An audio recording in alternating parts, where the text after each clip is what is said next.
Do you remember your GPA from high school or college? I can remember mine, and it was pathetic.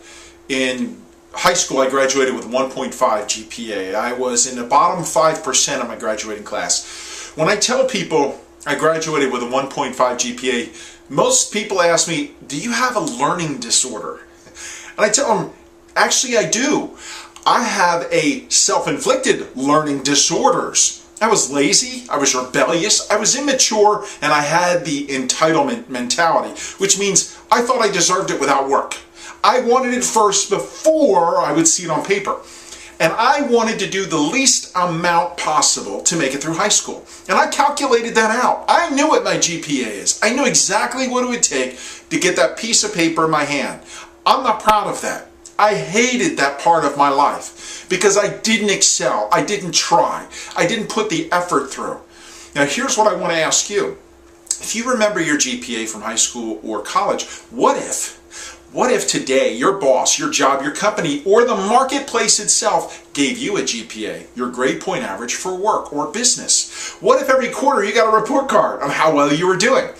I bet, because of what Gallup tells me, 70% of Americans are unhappy doing what they're doing, which tells us that about 70% of Americans are getting a 2.0 GPA, which means they're a C to D student.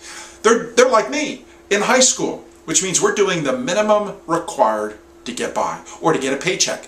Our paycheck is our graduation, just like me in high school. All you care about is that check you get on the 1st or 15th or 5th or 20th, whenever you get paid. It's all about that and doing the least amount possible.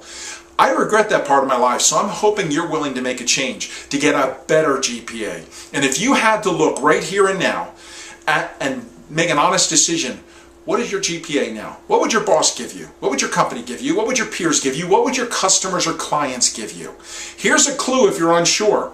How do you feel about work? Do you complain about it or promote it? Now, we all do both, but one of them we do the majority of the time. And if you're unsure, ask your spouse. They're going to tell you. Ask your peers. Ask your bosses. Most people have been listening to us for years, so they know what we complain about and promote. A complainer is focused on what's negative about the job. A promoter is focused on what's positive. That tells you a lot of where your GPA is. Is it sub 2.0 or is it 3.0 and higher?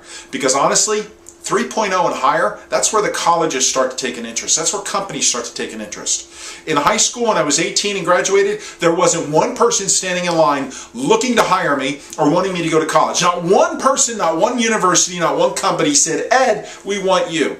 Nobody wants a 1.5 GPA. Nobody wants a 2.0. Everybody's looking for 3 and actually 3.5 and better. And that's where your goal is at work.